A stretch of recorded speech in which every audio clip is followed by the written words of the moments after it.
Eh,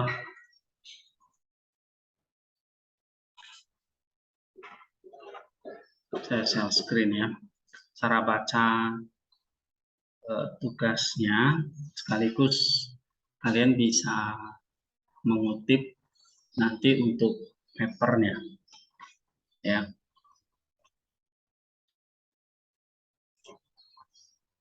Oke, ini misalnya ya. Nah, ini bukunya ada di sini. Nah, ini di perpus saya sudah kasih. Memang masih satu ya. Jadi kalau dari kalian nanti ada yang mau fotokopi filenya, kan ada PDF-nya tuh, tinggal kasih ke fotokopi, nanti bisa dijilid seperti ini gitu ya. Nah, kalau enggak kalian ini kan sebetulnya tugas baca dari bulan lalu kan. Nah, itu udah sampai mana? Bacanya udah selesai kan? Harusnya udah selesai ya. Dan ini akan saya tambah terus sampai nanti, ini sekarang sudah halaman 275 ya. 274. Nah, misalnya ini ya, kalian baca tentang alat Tritunggal di sini. Kita mulai dari alat Tritunggal. Ya. Misalnya nih, sang roh dimuliakan bukan dalam arti sebagai tidak memiliki kemuliaan, tetapi sebagai Allah dari Allah, sehingga dia selalu memiliki kemuliaan hakiki. Ketiga pribadi saling memuliakan satu sama lain. Dari koresis atau saling mendiami satu sama lain, dan saling menyiratkan satu sama lain. Nah, ini kan ada kata ini. Kata yang penting nih. Dari koresis artinya apa? Saling mendiami satu dengan yang lain. Ini satu istilah yang kalian harus pahami. Ya kan? Nah, terus kamu kasih ya. Apa? Oh. Satu lagi namanya? Iya. Kalau aku pinjam PC boleh nggak? Atau kelas itu? Boleh. Iya. Kayak PC tadi juga bisa jadi. Bisa kan? Bisa. Bisa dari laptop ke sini ya? Ya. Ya. Misalnya kalian tulis di sini pengertiannya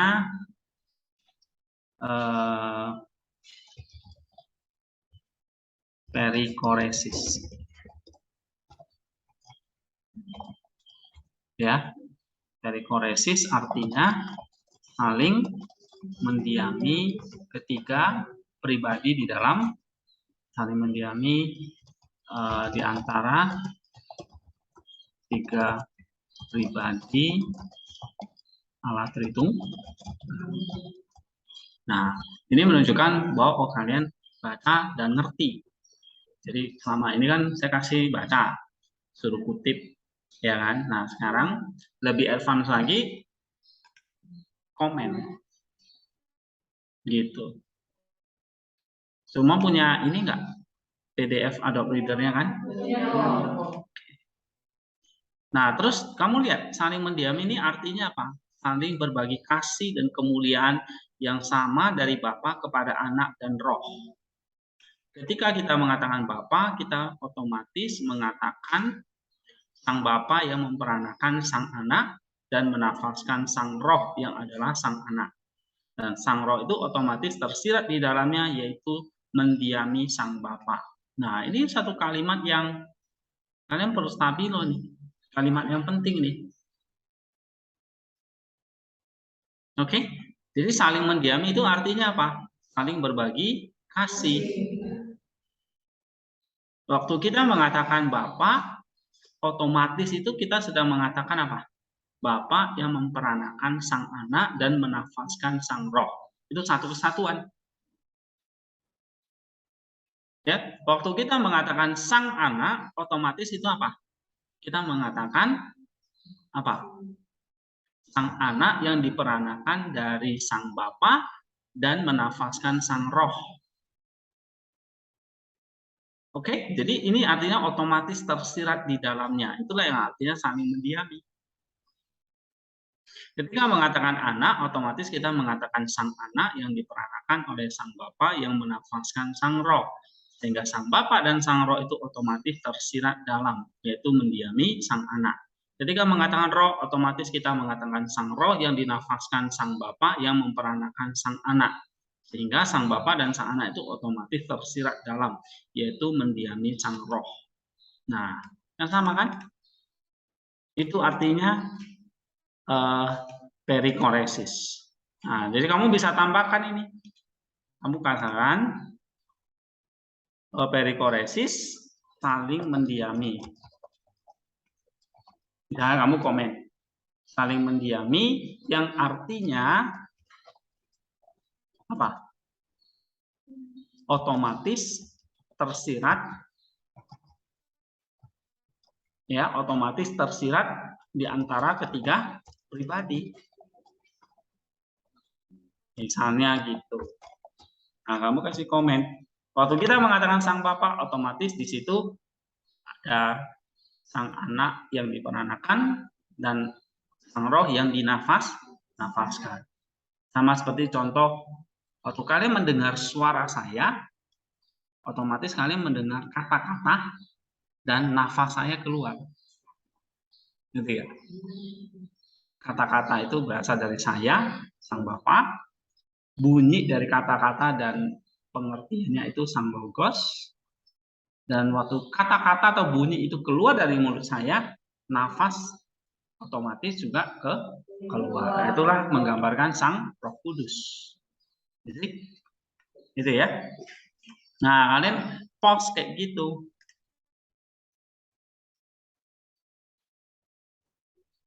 Ya. Nah, saya akan nanti kita akan bahas ya di kelas ini. Tapi kalian mulai baca dan mulai sedikit cicil-cicil di komentari. Sudah. Nah, ini kan 200-an halaman. Deadline-nya sampai November, masih lama. Tapi kalau kalian kebut ya nggak akan selesai dalam 1 malam. Jadi saya mau bukan dikebut tapi tiap hari dibaca. Nah, nanti saya juga akan ulangi di kelas. Saya pikir ini perlu ya, karena saya takut kalian baca tapi kurang paham. Ya. Oke. Nah, di kelas nanti ya, semester lain juga bisa ikut. Nah, ini dia ya. Nah, ini yang disebut dengan perikoresis. Misalnya, Nisa mengatakan dia adalah Bapa karena memperankan sang anak dan menafaskan sang roh. Jadi kenapa kok disebut Bapa? Menafaskan sang roh dan memperankan sang Bapa. Nah, ini penting nggak? Penting. Siapa itu Bapa? Bapa yang memperankan sang anak dan menafaskan sang roh. Nah, jadi ketika pribadi saling menyiratkan dalam perikoresis, itu ada taksis, artinya sang roh dikenal dalam sang bapa melalui sang anak. Jadi mengartikan bahwa dari sang bapa melalui sang anak. Pada saat penciptaan manusia, Allah menghembuskan nafas kehidupan, berarti Roh Kudus yang dihembuskan. Atau pada penjelasan lain mengenai nafas yang dihembuskan Allah ini.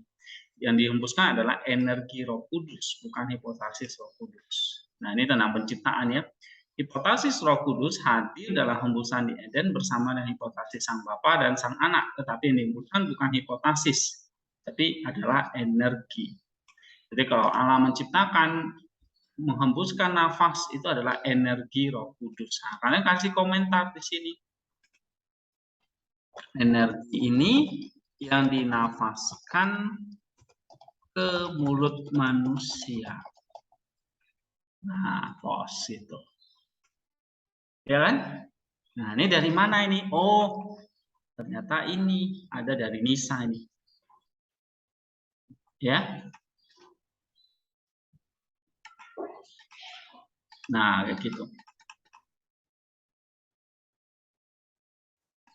Oke. Nanti kalau udah lebih advance, kalian mulai baca seperti ini. Misalnya ini dari Maximus tentang Lukas 2 ayat 34. Misalnya ini. Ya. Lukas 2 ayat 34. Coba kita baca ya, misalnya.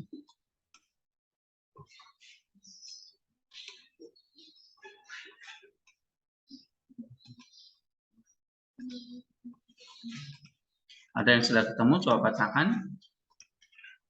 Lalu Simeon memberkati mereka dan berkata kepada Maria, anak itu, sesungguhnya anak ini ditentukan untuk menjatuhkan atau membangkitkan banyak orang di Israel dan untuk menjadi satu tanda yang menimbulkan perbantahan. Jadi di situ ada kata menjatuhkan atau membangkitkan. Nah, apa kata Maximus tentang ini? Nah, kata menjatuhkan itu artinya orang-orang yang terikat kepada indranya. Ya, lalu menafsirkan secara literal kitab suci. Dia tidak bisa mengerti, menangkap roh baru dari anugerah itu. Nah, sedangkan membangkitkan artinya adalah orang-orang yang bisa merenungkan firman Allah itu, mendengarkan kata-katanya, lalu mengelola kata-kata itu bertumbuh di dalam jiwanya. Nah, itu artinya membangkitkan. Sehingga di sini kata Maximus, menjatuhkan adalah orang-orang yang tidak mau mendengar dan taat kepada firman Allah. Membangkitkan adalah orang-orang yang mendengar dan melakukan firman Allah. Nah, kamu bisa kasih komentar begini. Menjatuhkan artinya tidak mendengar dan menaati Allah. Kejatuhan itu. Ya kan? Kebangkitan apa? Artinya mendengar dan menaati firman Allah. Kamu kasih komen di post gini. Ya. Nah, selesai. Gitu. Tapi ini bahasa Inggris gitu. Ya. Nah, ini udah semester 3, artinya udah dua semester awal kan kalian sudah diajarin baca buku bahasa Inggris ya sama Ibu Rina. Nah, sekarang praktek nih untuk kelas Yunani. Nah, untuk kelas Yunani nanti bukunya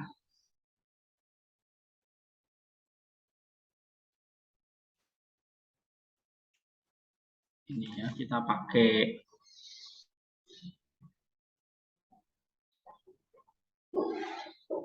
ini Basics of the New Testament Syntax. Oke, ini mau kita pelajari. Ini buku pertama, kemudian ini bahasa Inggris ya. Lalu yang kedua, kita mau pakai William Mounce.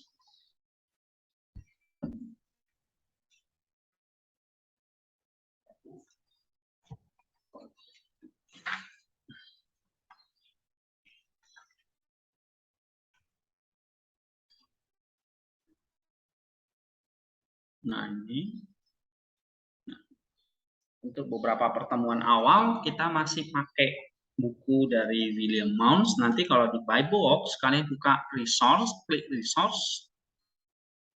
Ya, lalu di situ ada Greek Grammar.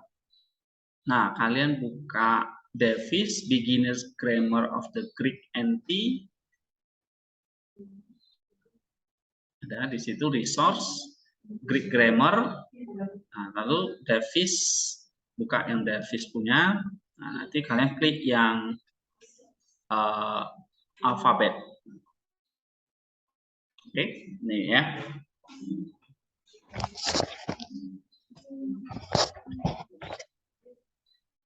Greek Grammar lalu alfabet. Yang pilih Davis lalu alfabet.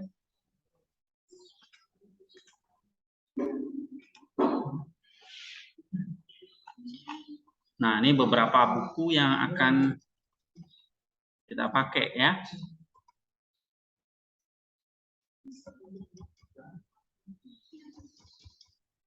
Oke. Pertama ini dulu, chapter The Greek Language, pengenalan dulu. Nah, ini nanti bukunya saya kasih di Google Classroom. Semua sudah join Google Classroom? Oke. Atau ada yang sudah punya buku ini? Belum ya? Oke, nanti saya kasih. Atau daripada di Classroom, misal gratis, nanti saya bagikan. Saya bisa dibuka. Ya.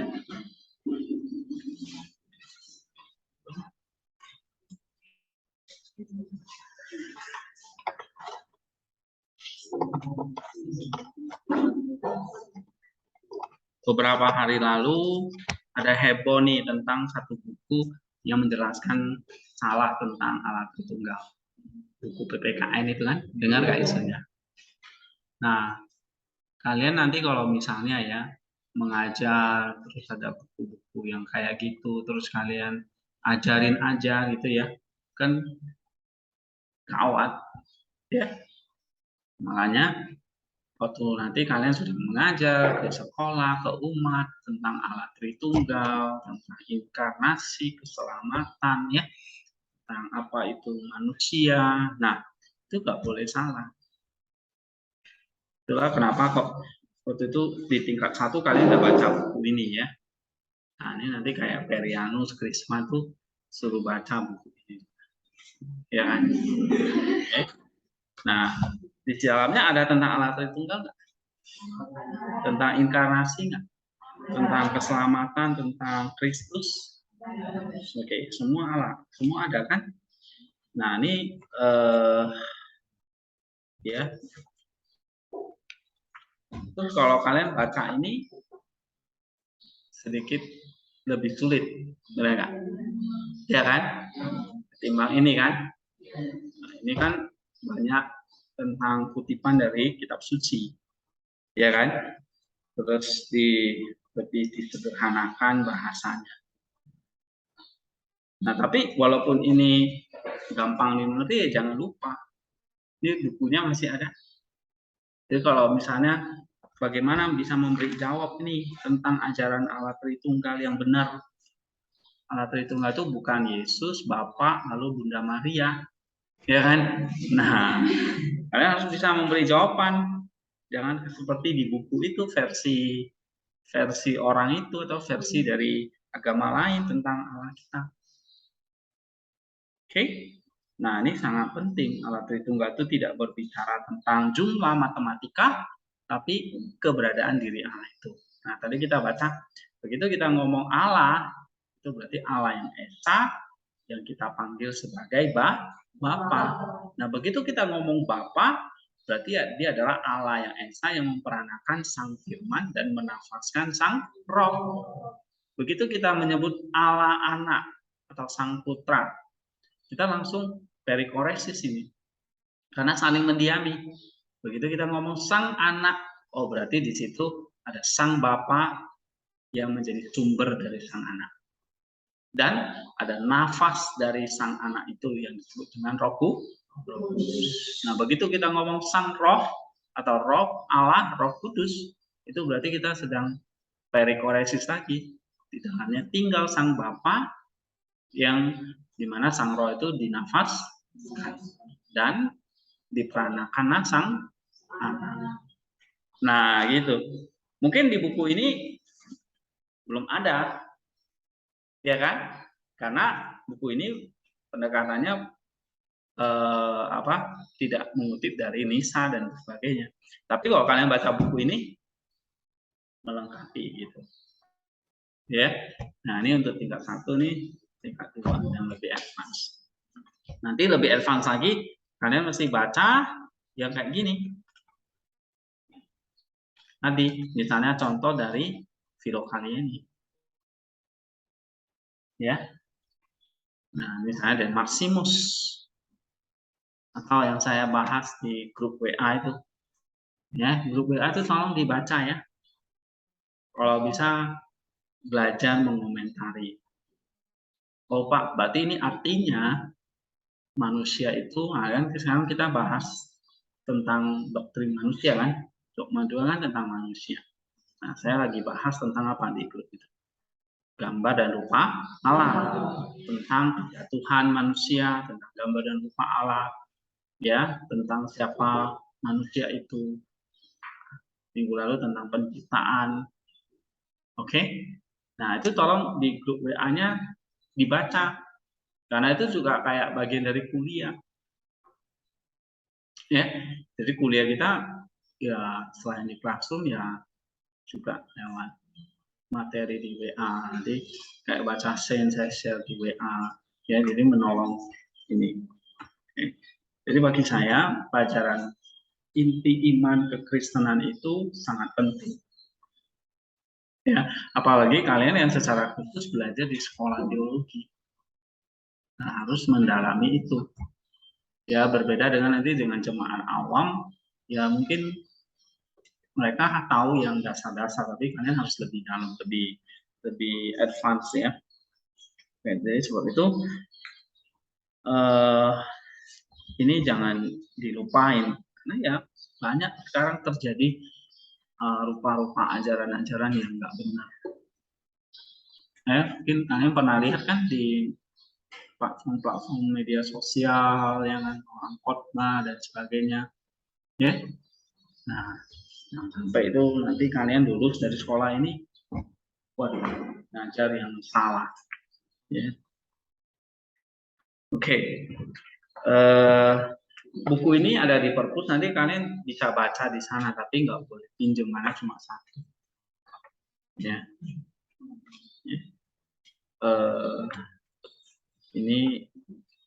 Ini sebetulnya di grup WA semua ini,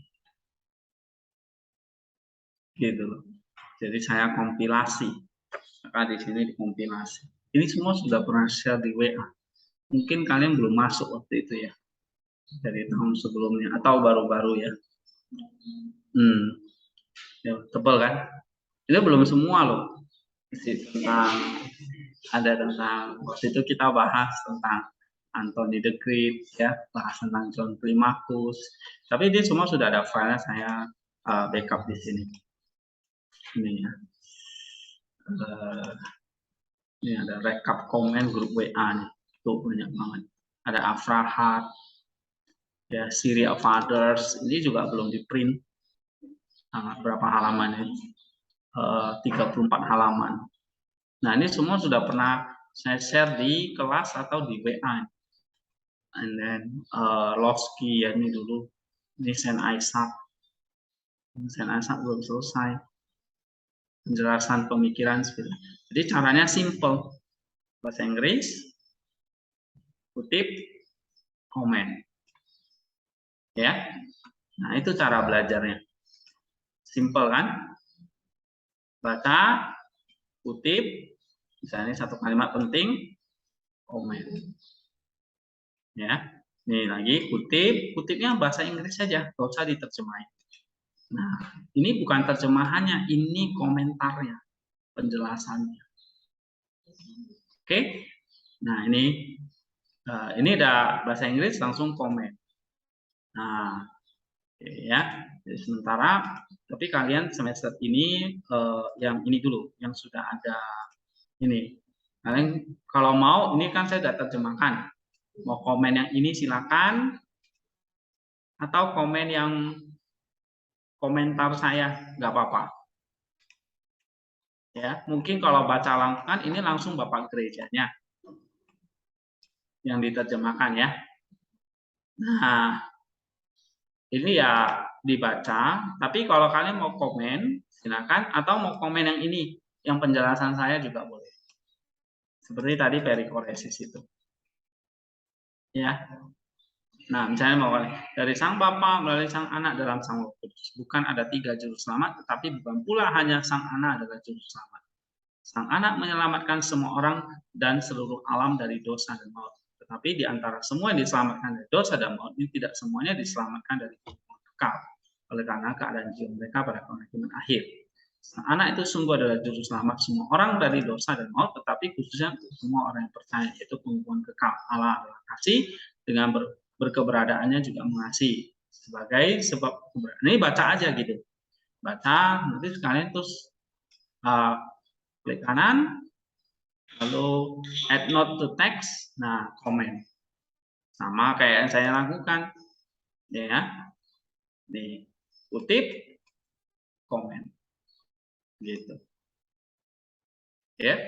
Nah nanti kalau kalian mau ini semua yang saya udah bagi di WA ya, termasuk buku ini ya. Nah misalnya ini, nah terus untuk bahasa Yunaninya sekarang kalau kemarin kalian baca Filokalia yang Inggris ya, nah sekarang kita lanjut nih bahasa Inggris juga tapi isinya bahasa Yunani. Oke, the Greek language. Nah kita hari ini mau belajar Greek language, itu bahasa Yunani itu seperti apa bahasanya, sejarahnya tuh. Jadi setelah itu kita mau belajar abjadnya. Ya, abjadnya supaya kalian bisa membaca. Oke. Nah, nanti setelah abjad membaca, nanti ada tugas mingguannya. Tugas mingguannya itu adalah untuk 1, 2, 3 pertemuan ke depan ini kalian mengulang abjadnya tuh sampai lancar dan bisa tulis Yunaninya ya. Oke, setelah itu nanti kita baru masuk materi ke sintaksnya.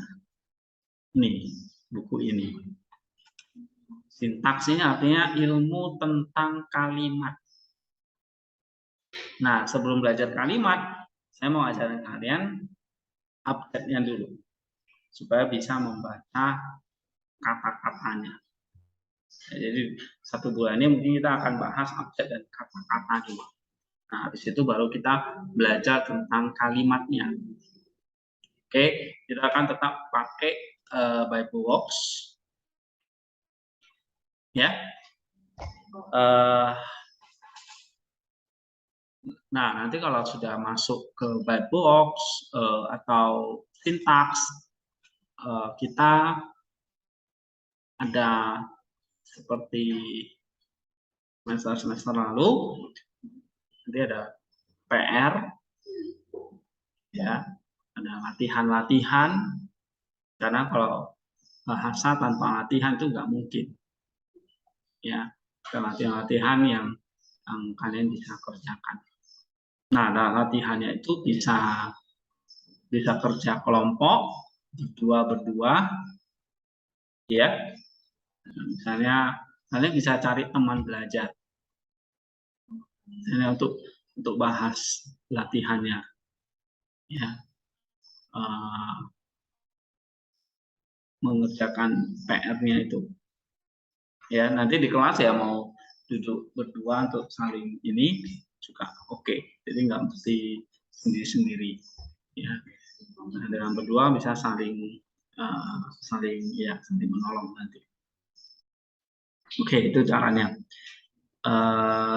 Lalu ya yang penting kalau di mata kuliah saya itu kan prosesnya ya, dari minggu ke minggu kita lewati ya tugas-tugas mingguannya. Untuk kelas ini ya paling nanti ada proyek tugas akhir sama tugas mingguan. Tugas mingguannya ya latihan, nanti tugas akhirnya ya ujian. Ya, jadi kita lihat apakah ada ujian tengah semester atau ujian akhir. Yang pasti ada ujian akhir semester. Ya, ujian akhir semester biasanya pun mengulang semua materinya. Ya, mengulang semua materinya. Jadi ada ayat-ayat Alkitab nanti yang kalian pelajari secara sintaks. Ya, kenapa sintaks? Karena ini nanti akan kita pakai untuk belajar ilmu eksegesis. Ya, ilmu eksegesis, lalu nanti dari eksegesis itu untuk belajar teologinya, lalu homiletik, ya. Nanti ya berguna buat kalian mempersiapkan khotbah, mengajar PA di gereja, ya. Itu untuk pelayanan. Tapi buat self study di sini kan mungkin kalian nggak akan langsung pakai buat pelayanan di gereja, tapi ya mengenal belajar Yunani ini ya untuk mengenal kitab suci kembali lagi. Ya kan? Seperti yang tadi dikatakan oleh Maximus. Gitu dia katakan, ya, kita harus bertanya apakah kita orang yang dijatuhkan nanti atau orang yang dibangkitkan. Nah, orang yang jatuh itu adalah orang-orang yang merenungkan kitab suci tapi hanya untuk kepuasan indranya. Ya. Dan menafsirkan kitab suci itu secara salah, secara literal. Nah, hati-hati. Kita nggak bisa masuk ke dalam rohnya. Jadi dalam kitab suci itu semacam ada roh, katanya ada the spirit of grace. Ada roh kasih karunia. Ada roh anugerah. Nah, waktu kamu baca, kamu mesti menangkap atau kata Maximus, grasp. Grasp itu berarti kayak menangkap, merebut the new spirit of grace-nya. Nah, kalau nggak dapat rohnya ya, roh kita nggak diberi makan. Ya. Nah, sedangkan kalau bangkit itu adalah orang-orang yang bangkit, yang merenungkan firman Allah itu dengan cara spiritual, mengelolanya, ya sehingga kita bisa menjadi seperti Kristus. Oke? Nah, jadi kalau misalnya kamu baca kitab suci, nah terus kitab sucinya itu misalnya dalam bahasa asli ini, ya, misalnya dalam bahasa Yunani seperti ini. Nah, gimana kita bisa menangkap kitab suci, menangkap artinya? Ya mesti belajar. Ya. Jangan cuma belajar bahasa terjemahannya. Tapi sekarang di STT belajar bahasa aslinya, bahasa Yunani. Ya. Nah, itu bahasa awal, bahasa atau original language dari kitab suci Perjanjian Baru. Nah, nanti Perjanjian Lama itu bahasa Ibrani. Nah, lalu diterjemahkan dalam bahasa Yunani. Ya. Nah, sehingga di kelas ini atau di STT ini kalian belajar bahasa Yunani supaya tujuannya apa? Mengerti kitab suci. Nah, mengertinya bukan hanya secara intelektual. Kata Maximus ini nggak boleh. Oke. Tapi secara spiritual, artinya menangkap spiritnya. Nah, jadi kembali, Pak, untuk apa saya belajar bahasa Yunani semester ini? Belajar Greek language ini untuk apa? Nah, itu. Supaya kamu bisa nanti mempelajari kitab suci secara spiritual. Untuk rohmu dibangkitkan. Sama, Pak, saya kok belajar tentang Allah, tentang Kristus, tentang manusia dari bapak-bapak gereja ini untuk apa? Itu. Supaya kamu grasp the new spirit of grace. Coba sama-sama. Coba. Grasp the new spirit of grace. Supaya kamu go further. Bilang, go further and grasp the new spirit of grace. Supaya kamu masuk lebih dalam dan menangkap, merebut the new spirit of grace. Sehingga kita bisa menjadi atau listen to his word in a spiritual manner. mendengar firman-Nya dalam atau secara spiritual, secara rohani. Lalu cultivate in appropriate ways, menumbuhkannya, mengelolanya, sehingga firman itu seperti benih yang bertumbuh, ya. Nah, buahnya adalah divine image, kita menjadi serupa dengan Kristus. Nah, tumbuhnya di mana? Di dalam jiwa. Ya. Nah, waktu kamu baca seperti Maximus ini atau Babal Gereja ini, dalam semua kata-katanya. Ya, ini dalam nih semua kata-katanya. Nah, makanya saya udah beri waktu sama kalian tuh dari bulan lalu baca nanti sampai November. Saya tahu ini bukan pelajaran yang mudah, tapi waktu yang panjang buat pelajarinya. Nah, nanti sama seperti Yunani, kita nggak buru-buru, kita akan pelan-pelan, ya, supaya nanti ini semua bisa nangkep. Ya, asal kalian ini ya, cara belajarnya adalah tahu tujuannya apa tadi. Kenapa kita belajar Yunani, learning Greek? Tujuannya apa? Supaya kamu bisa memahami firman itu, grasp the new spirit of grace itu. Oke? Itu goalnya. Nah, caranya ya harus rajin. Nanti ada kosakata ya yang dipelajari, dihafal. Oke? Lalu latihan, exercise. Nah, ini nanti dalam tugas mingguan. Lalu time and consistency. Jadi waktu ini setelah di luar kelas, tadi saya bisa belajar berdua begitu. Ya. Harus sediain waktu dan konsisten. Kemudian partners. Partners itu tadi saya bilang cari teman, ya, untuk diskusi. Dan terakhir kata yang paling penting ini apa? Disiplin. Ya kan? Nih. Ya. Nah, ini bukan saya ngomong nih ya, buku ini yang pakar Yunani yang ngomong disiplin.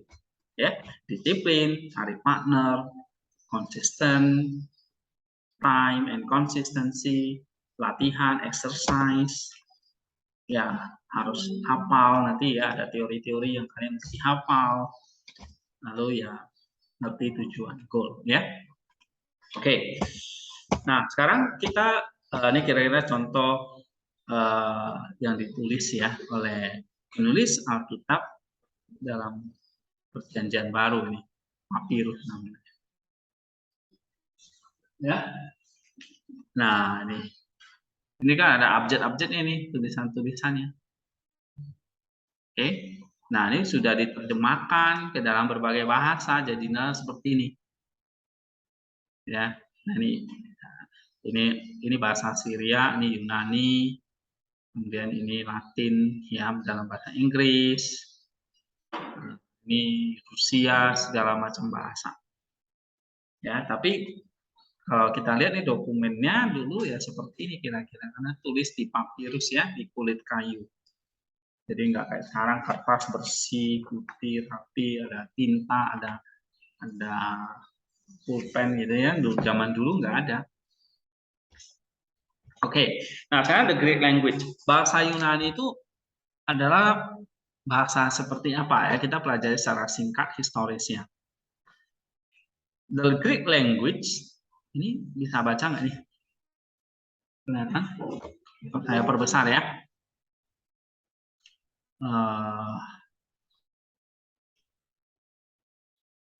Oke. Sudah cukup.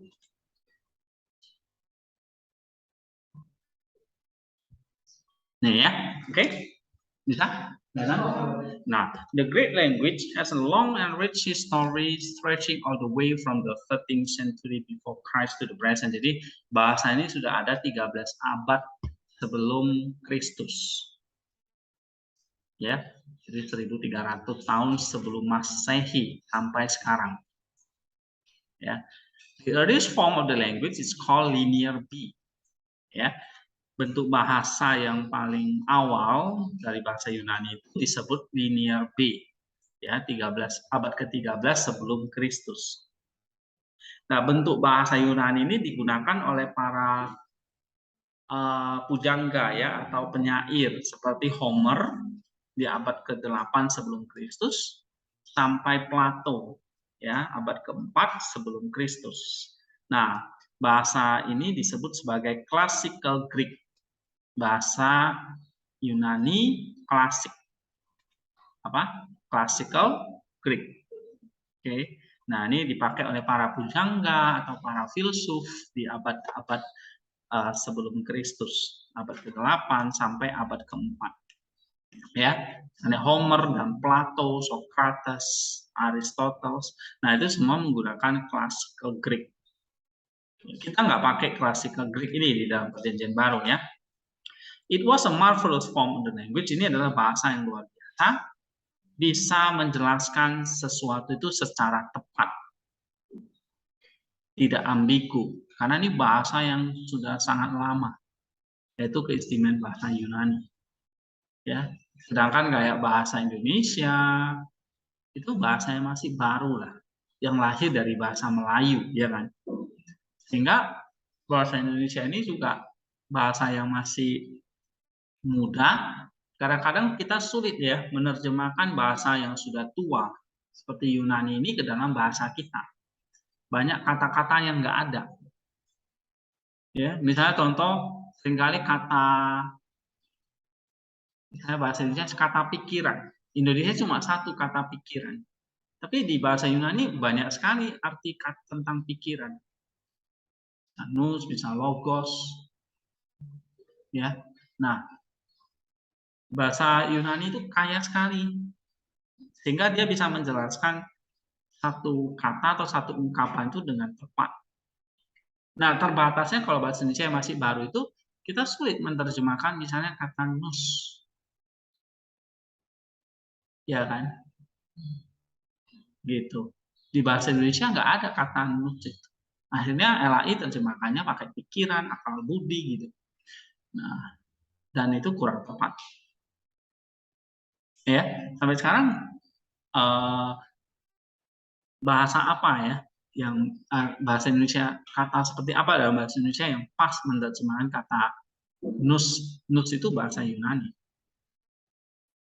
Alright. Nah, itu kelebihan marvelous form, ya, of the language. Its alphabet was derived from the Phoenician as what of Hebrew.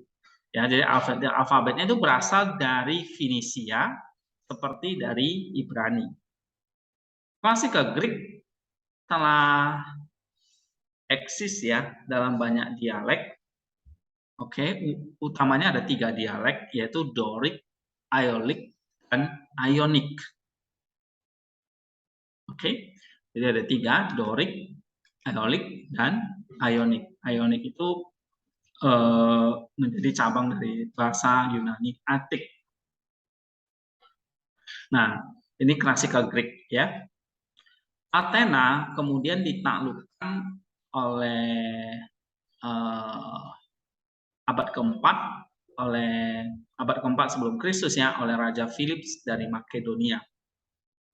Nah, Alexander the Great, ya, ini putra dari Raja Philip, oke, yang menguasai Yunani pada zaman itu abad keempat, ya. Nah, diajari oleh seorang filsuf Yunani bernama Aristoteles. Ya. Jadi Alexander itu belajar bahasa Greek, bahasa Yunani, ya, dengan segala budayanya. Nah, sementara dia tuh menaklukkan hampir seluruh dunia. Gitu. Akhirnya bahasa Yunani itu tersebar ke berbagai belahan dunia, ya, termasuk juga culture-nya, budaya Yunaninya. Ya, nah, karena Alexander itu berbicara tentang Classical Greek atau Attic Greek, maka dialek Attic ini kan Classical Greek-nya salah satu dialeknya ada Ionic ini kan, atau Attic ini kan. Nah, tersebarlah ke seluruh dunia karena penaklukan dari Alexander itu. Ya. Nah, jadi classical Greek itu akhirnya sampai ke berbagai negara, berbagai bangsa. Nah, etik Greek ini atau classical Greek inilah yang dipakai oleh para penulis, orang-orang pintar di Athena. Nah, inilah permulaan yang namanya Hellenistic Age, zaman Hellenism, ya, atau budaya Yunani. Hellenistic Age atau budaya Yunani dengan bahasa Yunaninya. Ya, nah, ketika bahasa Yunani itu menyebar ke seluruh dunia dan berjumpa nih dengan bahasa-bahasa lain, ya, maka bahasa Yunaninya itu akhirnya punya banyak dialek atau campur baur. Ya, dialek itu berinteraksi satu sama lain, beradaptasi, sehingga lahirlah yang namanya Koine Greek. Bahasa Yunani Koine. Tadi ada classical Greek, ya kan? Atau namanya etik Greek. Ini bahasa orang-orang akademis, bahasa para penyair, puisi, filsuf, ya. Nah, tapi sekarang karena bercampur dengan dialek-dialek atau bahasa-bahasa dari seluruh negara, salah satunya lahirlah Koine Greek. Nah, bukan etik Greek lagi. Nah, koine ini artinya umum, common. Ya, kenapa dikatakan umum? Karena ini dipakai dalam bahasa sehari-hari oleh everyday people. Ya.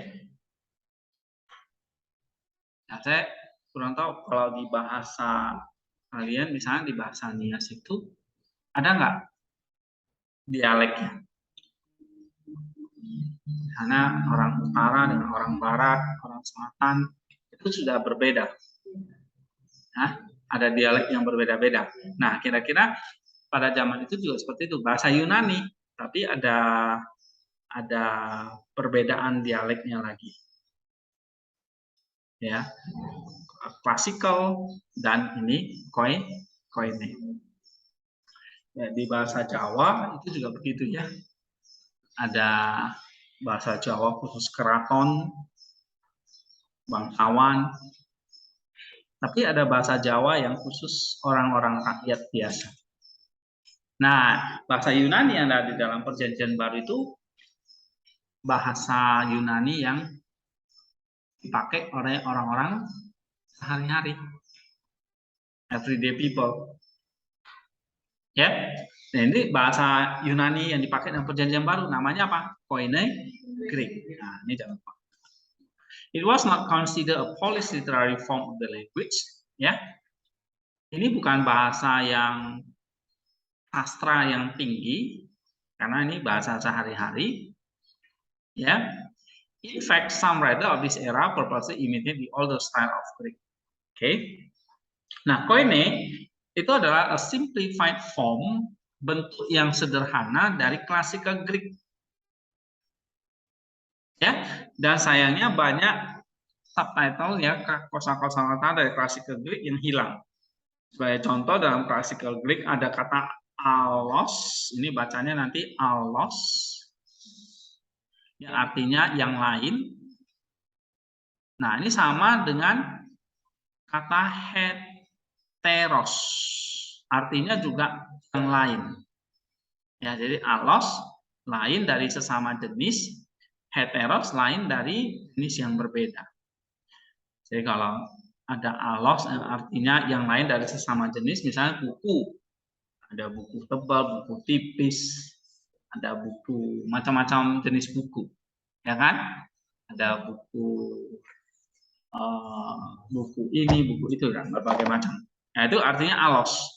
Tapi ada juga namanya heteros, artinya yang lain tapi dari jenis yang berbeda. Oke. Nah, jika kamu punya sebuah apel, dan kamu bertanya ada apel yang lain, kamu pakai alos. Ya kan? Oh, ada apel yang lain. Oh, maksudnya bukan apel Washington, tapi apel Malang. Bukan apel merah, tapi apel hijau. Nah, ini pakainya apa? Alos. Dari sesama jenis apel. Ya kan? Nah, jadi kalau kamu punya apel, terus kamu minta alos, maka kamu dikasih apel yang lain. Tapi kalau kamu tidak pakai alos, kamu pakainya heteros, maka kamu akan diberikan jeruk mungkin. Nah, ini artinya yang lain tapi berbeda jenis. Kamu punya apel, kamu minta lagi yang lain. Kalau kamu pakai alos, kamu dikasih apel yang lain. Misalnya kamu udah punya apel Fuji, nanti kamu dikasih apel Malang, misalnya apel yang hijau itu. Tapi kalau kamu pakai heteros, kamu mungkin dikasih durian atau jeruk, ya kan? Nah, itu contoh ya. Maka kata sedangkan di bahasa Indonesia kan cuma lain kan? Artinya yang lain gitu. Katanya cuma satu lain. Tapi di Yunani itu ada dua kata, heteros atau alos. Nah, it is this common Koine Greek that is in the Septuagint. Inilah bahasa Koine yang dipakai dalam Septuaginta. Septuaginta ini artinya kitab Perjanjian Lama dalam bahasa Yunani ya, terjemahan dari Ibrani ke Yunani. Ini namanya Septuaginta. Kemudian ada the New Testament, yang kita mau pelajari, Perjanjian Baru. Dan juga tulisan-tulisan dari para bapak apostolik, misalnya Ignatius, Clement, Barnabas, ya, itu surat-surat apostolik fathers. Itu pakai bahasa Koine, ya. Jadi Koine itu dipakai dalam Septuaginta, New Testament, Perjanjian Baru, dan tulisan-tulisan di abad kedua, Apostolic Fathers, abad pertama dan abad kedua. New Testament di abad pertama. Septuagint, Perjanjian Lama itu ya beberapa abad sebelum Kristus, ya. Oke. Nah, for a long time, Koine Greek confused scholar because it was significantly different from classical Greek. Jadi waktu yang lama Koine Greek itu membingungkan para ahli sarjana karena banyak sekali perbedaan dengan classical Greek. Ada yang menyimpulkan bahwa ini kombinasi, Koine Greek itu kombinasi dari Greek, Hebrew, dan Aram. Jadi pada saat itu ada bahasa Greek, Yunani, ada bahasa Ibrani, dan ada juga Aramaik. Nah, Aramaik ini memang banyak dijumpai di daerah Palestina atau daerah Israel, Yudea pada zaman itu, ya, selain Hebrew. Ya, Hebrew ini memang khusus dipakai lagi dalam ibadah-ibadah saja. Karena banyak orang-orang Ibrani atau orang Israel itu, karena zaman itu mereka sudah dibuang dan berserak kemana-mana, sehingga mereka sudah lupa bahasa ibunya. Mereka sudah bisanya bahasa setempat, seperti Yunani dan Aramaik. Karena ini bahasa Syria ya. Bahasa Aramaik itu masih ada sampai sekarang. Ibrani juga ya di Israel. Aramaik ini biasanya di daerah negara Syria, Antioquia. Kalau di Alkitab itu ada istilah Antioquia, benar ya, Idumea. Nah, itu bahasa Aramaik. Nah, di daerah Yesus pelayanan pada zaman itu di daerah di seputar daerah Galilea, lalu Yudea itu pakai bahasa Aramaik sehari-hari. Ya. Nah, sementara Greek pada zaman itu atau Koine Greek itu adalah bahasa rakyat. Bahasa yang melintasi berbagai daerah atau negara bangsa. Karena zaman itu bahasa Yunani itu sudah kayak semacam sekarang kayak bahasa Inggris sekarang. Ya. Jadi kalau kita di rumah mungkin pakai bahasa Aramaik, tapi kalau dalam pergaulan pakai bahasa Greek. Ya, seperti kayak rasul-rasul Petrus itu pakai Aramaik hari-hari. Ya. Tapi mereka juga bisa bahasa Greek karena itu bahasa yang umum. common language. Sama lah, kita di sini bisa bahasa suku, tapi juga bisa bahasa Indonesia, bahkan bahasa Inggris. Ya kan? Nah, itu. Jadi Greek itu, nah sedangkan Hebrew ini adalah bahasa nenek moyang mereka sebetulnya. Yang nggak semua orang lagi paham. Biasanya hanya ahli-ahli Taurat, orang-orang Farisi yang bisa bahasa Hebrew atau Ibrani pada zaman itu. Ya, nah ini biasanya dipakai dalam ibadah-ibadah. Oke. Nah, jadi ada yang mengatakan Koine Greek ini gabungan dari Greek, Hebrew, dari Aramaik. Tapi ada juga yang menjelaskan bahwa ini adalah bahasa dari Roh Kudus. Memang Tuhan sengaja ciptakan secara khusus untuk menuliskan kitab suci ini. Nah, tapi sebetulnya studi-studi tentang papirus dalam bahasa Yunani itu juga ditemukan di Mesir ya pada 100 tahun sebelum bahasa ini dipakai di dalam tulisan-tulisan.